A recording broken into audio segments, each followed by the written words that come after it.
जिन लोगों ने दिवाली और धनतेरस के मौके पर सोना और चांदी खरीदा था, उसी के बाद से सोने और चांदी के दाम कम होते जा रहे हैं। इस वीडियो में आपको बताऊंगा कि आज सोने और चांदी में कितनी गिरावट देखने को मिली। इसके साथ ही एक्सपर्ट का क्या कहना है, ये गिरावट कितना लंबा जाएगी। यही कहूंगा। वीडियो अगर आपको पसंद आए तो वीडियो को लाइक जरूर करिएगा, चैनल को सब्सक्राइब करिएगा अगर आप पहली बार इस चैनल को देख रहे हो। तो दोस्तों, सबसे पहले बात कर लेते हैं आज के लेटेस्ट रेट के ऊपर। अगर MCX पर बात करूं, MCX यानी कि मल्टी कमोडिटी एक्सचेंज पर सोना आज 1,244 रुपये गिर कर 1,22,860 रुपये प्रति 10 ग्राम पर पहुंच गया। और दोस्तों, इतना ही नहीं, चांदी में भी आज बड़ी गिरावट देखने को मिली। आज चांदी 2,665 रुपये गिर कर 1,45,947 रुपये प्रति किलो के भाव पर पहुंच गई है। इतनी तेज गिरावट देखकर अब निवेशकों के बीच में भी डर सताने लग गया है, क्योंकि सोने की बात करूं तो पिछले एक हफ्ते में 9,000 रुपये से ज़्यादा टूट गया है। और वहीं चांदी में भी 24,000 रुपये से बड़ी गिरावट देखने को मिली है।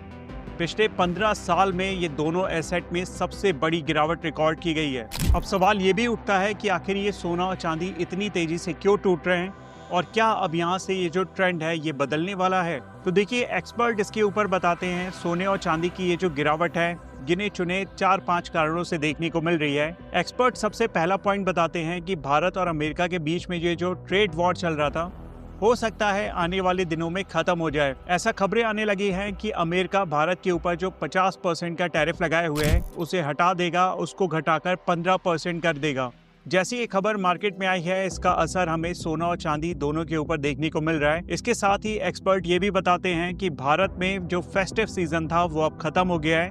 जैसे कि धनतेरस और दिवाली के मौकों पर भारत में सोने और चांदी की बहुत डिमांड होती है, लेकिन क्योंकि अब ये फेस्टिवल बीत चुके हैं तो सोने और चांदी की जो डिमांड है वो यहाँ पे खत्म हो रही है। इसकी वजह से भी सोना और चांदी के दाम टूट रहे हैं। तीसरा पॉइंट यहाँ पे बताया जाता है कि ये एक प्रॉफिट बुकिंग है, क्योंकि पिछले 2-4 महीने से सोना और चांदी लगातार तेजी पकड़ रहे थे और अपने रिकॉर्ड हाई के लेवल पे चल रहे थे, जिसके चलते अब निवेशक इनमें प्रॉफिट बुकिंग करते हुए दिख रहे हैं। क्योंकि जो ग्लोबल मार्केट में तनाव बना हुआ था वो भी धीरे धीरे कम हो रहा है। जैसे अमेरिका और चाइना के बीच में जो तनाव था वो भी इधर कम होता हुआ दिख रहा है। इसके साथ ही भारत और अमेरिका के बीच में जो ट्रेड वॉर चल रहा था उसके ऊपर भी ऐसा अनुमान लगाया जा रहा है कि विराम लग जाएगा। तो इन्हीं सब कारणों के चलते निवेशक यहाँ पे सोना और चांदी दोनों में प्रॉफिट बुकिंग कर रहे हैं। और आखिरी पॉइंट की दोस्तों बात करूँ तो डॉलर भी मजबूत हुआ है। आप नजर डालेंगे तो पिछले 2 हफ्ते में डॉलर ने तेजी पकड़ी है, और डॉलर की मजबूती का कारण भी है जो ट्रेड वॉर चल रहा था अमेरिका का सभी देशों के साथ, वो लग रहा है धीरे धीरे अब खत्म हो जाएगा, जिसके चलते डॉलर मजबूत होता हुआ दिख रहा है। इसका मतलब साफ है दोस्तों कि लोग अब यहाँ से सोना और चांदी जैसे सेफ एसेट से बाहर निकलकर कोई अदर ऑप्शन भी ढूंढ रहे हैं। हो सकता है वो स्टॉक मार्केट हो, क्योंकि पिछले 1 साल में अगर आप देखेंगे तो स्टॉक मार्केट ने कुछ खासा रिटर्न नहीं दिए हैं। इसके अलावा अमेरिका और चीन के बीच में ट्रेड डील को लेकर उम्मीदें बढ़ गई हैं, और ब्याज दरों में कटौती की अटकलें भी बाजार को प्रभावित कर रही हैं। एस्पेक्ट बुलियन एंड रिफाइनरी के CEO दर्शन देसाई का कहना है कि यह गिरावट सोने के शॉर्ट टर्म रैली के खत्म होने का संकेत हो सकती है, लेकिन इसका मतलब ये नहीं है कि लंबी अवधि में बुलिश ट्रेंड खत्म हो जाएगा। वहीं पर मेहता इक्विटी लिमिटेड के राहुल कलंत्री का कहना है कि 6 सालों में एक दिन की सबसे बड़ी गिरावट के बाद सोना अब रिकवर करने की कोशिश कर रहा है। तो फिलहाल के लिए सोना और चांदी की मार्केट में मुनाफा वसूली का समय चल रहा है, लेकिन एक्सपर्ट यहाँ पर मान रहे हैं कि ये जो गिरावट है ये शॉर्ट टर्म रहने वाली है। लॉन्ग टर्म में अभी भी एक्सपर्ट सोना और चांदी को लेकर बुलिश बने हुए हैं। वैसे आप यहाँ पे सोना और चांदी को लेकर क्या सोचते हैं, मुझे कमेंट करके जरूर बताइएगा। आपको क्या लगता है कि आने वाले समय में सोना और सस्ता होगा, या फिर यहाँ से एक और नया हाई बनने वाला है? आप अपनी जानकारी मुझे कमेंट सेक्शन में दे सकते हैं। इस वीडियो में दोस्तों इतना ही रखता हूँ, फिर मिलता हूँ अगले वीडियो में। This is B Shalabh Dikshit signing off. 2000 crore की मालकिन पूजा गुप्ता अपने भाई अमन की सगाई। इस साल गोल्ड 71% बढ़ चुका है। इतना कि लोग मजाक में कह रहे हैं बिटकॉइन गिरे शेयर मार्केट हिल जाए, पर गोल्ड हमेशा शेर की तरह खड़ा रहता है। लेकिन सवाल ये है, क्या ये बढ़त नॉर्मल है? दोस्तों, ऐसा समय हिस्ट्री में सिर्फ 2 बार आया है। एक बार 1930 में जब अमेरिका ने गोल्ड पे बैन लगा दिया था, और दूसरी बार 1980 में जब दुनिया इतनी डर गई थी कि हर घर में लोग सोना छुपाने लगे थे। और अब 2025 में वही पैटर्न फिर से रिपीट हो रहा है। जनवरी में गोल्ड 76,000 पे था, और अक्टूबर आते आते ये 1,30,000 पार कर चुका है। एक साल में सिर्फ 71% का जंप। अब सवाल ये नहीं है कि गोल्ड बढ़ क्यों रहा है, सवाल ये है क्या ये भरोसा है या सिर्फ एक बबल। आज की वीडियो में हम सिर्फ गोल्ड की प्राइस नहीं, उसके पीछे छिपी साइकोलॉजी, पॉलिटिक्स और पैनिक का भी एक्सरे करेंगे। अगर आप मिडिल क्लास हो तो ये कहानी सीधा आपके वॉलेट से जुड़ी हुई है। लेकिन वीडियो शुरू करने से पहले आप सभी लोगों को दिवाली की बहुत बहुत बधाई। आइए वीडियो शुरू करते हैं। हेलो दोस्तों, मेरा नाम है दीपक, आप देख रहे हैं डिजिटल लॉर्ड। तो 1930 का जमाना था, अमेरिका में ग्रेट डिप्रेशन चल रहा था, बैंक टूट रहे थे, लोगों के पास पैसा तो था पर उस पैसे की वैल्यू थी जीरो। और तब एक ऐसा फैसला हुआ जिसने पूरी दुनिया को हिला दिया। अमेरिकी प्रेसिडेंट रूजवेल्ट ने बोला, अब कोई अमेरिकन अपने घर में सोना नहीं रख सकता।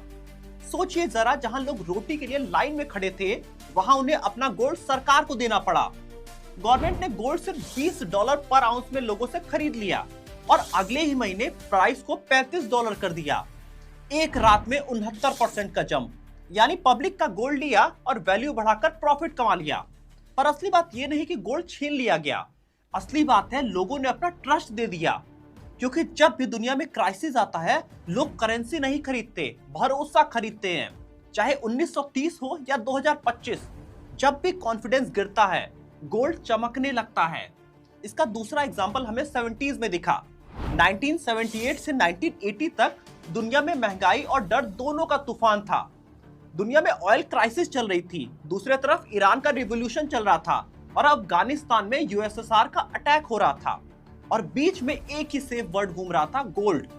क्योंकि डॉलर कमजोर हुआ और लोग बोले बैंक में पैसा घटेगा, लॉकर में अगर सोना रहेगा तो उसकी वैल्यू तो बढ़ेगी ही। सिर्फ 2 साल में उस समय गोल्ड $200 से बढ़ के $850 आउंस पे पहुंच गया, मतलब 4 गुना।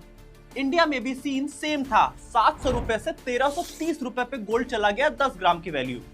आम आदमी उस समय भारत में बोलता था शेयर मार्केट उन्हें समझ ही नहीं आती, प्रॉपर्टी तो लोगों के लिए दूर की बात थी, पर गोल्ड तो अगर घर में रख दे तो सेफ है ना। फिर 1980 में अमेरिका ने इंटरेस्ट रेट 20% तक बढ़ा दिया, डॉलर मजबूत हुआ और गोल्ड $850 से घट के $300 पे फिर आ गया। और यही पैटर्न हर दौर में रिपीट होता है। जब दुनिया में अनसर्टेनिटी बढ़ती है, गोल्ड चमक उठता है, और जब कॉन्फिडेंस वापस लौटता है, गोल्ड फिर से सो जाता है। और 45 साल बाद कहानी फिर से लिखी जा रही है। 2025 के जनवरी में जो गोल्ड 76,000 पे था, वो सिर्फ एक महीने बाद ही 82,000 क्रॉस कर गया। एक साल में 71% बढ़ गया। पर दोस्तों, आज गोल्ड सिर्फ घर में रखने वाली चीज नहीं बनी है, ये अब इन्वेस्टमेंट, इंश्योरेंस और जियोपॉलिटिक्स का कॉम्बो बन गया है। आइए आपको 4 वो रीजन बताते हैं जिससे गोल्ड के प्राइसेस तेजी से बढ़ रहे हैं। तो सबसे पहला रीजन, जब भी आम आदमी इन्फ्लेशन से डरता है, तब गवर्नमेंट अपना डर छुपाने के लिए गोल्ड खरीदती है। 2022 से 25 तक का डेटा दिखाता है कि ज्यादातर देश गोल्ड खरीद रहे हैं, बेच नहीं रहे। इंडिया हो, चाइना हो या टर्की हो, सब कह रहे हैं डॉलर पे भरोसा कम है, गोल्ड पे ज्यादा है। और सुनो, बल्गेरिया ने तो 1997 के बाद पहली बार 2 टन गोल्ड वापस खरीदा है, क्योंकि पिछले 12 महीने में अमेरिका का मंथली बजट 9 बार डेफिसिट में रहा है। तो मार्केट का हाल देखें तो कुछ मंथली बजट 9 बार डेफिसिट में रहा है।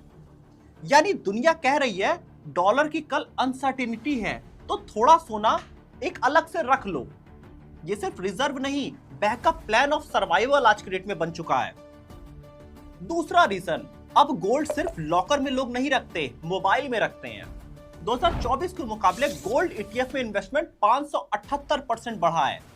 1200 करोड़ से बढ़कर 8,300 करोड़ तक लोगों ने गोल्ड में इन्वेस्टमेंट कर दिया है।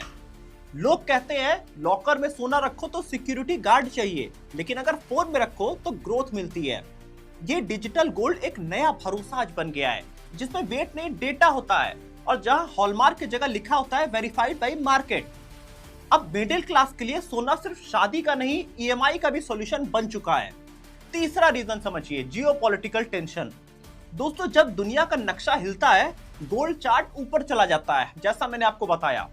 अब इस समय रशिया यूक्रेन की वॉर अभी तक खत्म नहीं हुई है। दूसरी तरफ इजराइल हमास ने मिडिल ईस्ट को पूरी तरह आग लगा दिया है। तीसरी बात, यूएस चाइना के बीच में भी ट्रेड वॉर तेजी से बढ़ गई है, जिससे सप्लाई चेन टूट रही है। मार्केट इस समय पैनिक मोड में है और इन्वेस्टर अब एक ही लाइन समझ रहे हैं, सेफ तो सिर्फ गोल्ड ही है। क्योंकि जब गवर्नमेंट आर्ग्यू करती है और करेंसीज गिरती हैं, तब एक ही चीज रहती है जो बॉर्डर क्रॉस करके भी अपनी वैल्यू मेंटेन रखती है, वो है गोल्ड। और चौथा और सबसे बड़ा फैक्टर है इंटरेस्ट रेट। जून 2025 में यूएस और यूके ने दोनों ने अपने इंटरेस्ट रेट घटा दिए। इंडिया की आरबीआई ने भी पॉज लिया और लोगों को समझ आ गया कि बैंक में पैसा रखो तो वो सो जाता है और गोल्ड में रखो तो पैसा लगातार बढ़ता जाता है। यही वजह है दोस्तों, आज गोल्ड एक मेटल नहीं, एक मूवमेंट बन गया है और 1,30,000 तक आज गोल्ड दिखाई दे रहा है। जब दुनिया में नोट बेचैन होता है तो गोल्ड ही सिर्फ लोगों को चैन दिला पाता है। बट सबसे बड़ा सवाल, क्या ये बबल है या भरोसा है? दोस्तों, यहाँ हिस्ट्री समझिए तो वो फिर से रिपीट हो रही है, बट इस बार कहानी का टोन अलग है। 1930 में लोग मजबूरी में गोल्ड खरीद और बेच रहे थे, फोर्स्ड बाइंग था। 1980 में डर के मारे पैनिक बाइंग था। लेकिन 2025 में लोग स्ट्रैटेजी के साथ खरीद रहे हैं, आज प्लान्ड बाइंग है। एएनजेड बैंक कहता है कि मिड 2026 तक गोल्ड $4600 आउंस तक जा सकता है और एचएसबीसी और बैंक ऑफ अमेरिका तो कहते हैं गोल्ड $5000 तक पहुंच जाएगा। मतलब इंडिया के हिसाब से 4.5 लाख रुपए तक गोल्ड पहुंच सकता है। लेकिन हर ऊपर जाती हुई चीज दोस्तों एक दिन फ्लैट जरूर होती है। अगर अमेरिका के फेडरल रिजर्व ने इंटरेस्ट रेट बढ़ा दिए तो यही गोल्ड आपको नीचे आता हुआ दिखाई देगा। लोग बैंक में ज्यादा पैसा रखना चाहेंगे क्योंकि वो प्रॉफिटेबल हो जाएगा और लोग कैश और बॉन्ड्स में पैसा लगाने के लिए फिर से भागेंगे। यानी अभी गोल्ड पर भरोसा है लेकिन ब्लाइंड फेथ नहीं है, क्योंकि हर बबल भरोसे से ही बनता है और हर क्रश उसी भरोसे का ओवरडोज हो जाता है। दोस्तों, इस गोल्ड के फ्लक्चुएशन के पीछे एक बहुत बड़ा भारत का फायदा भी है। 2025 में गोल्ड सिर्फ पहनने की चीज नहीं रही है, आज ये फाइनेंस का टूल बन चुका है भारत में। आरबीआई के डेटा के मुताबिक गोल्ड लोन सेक्टर में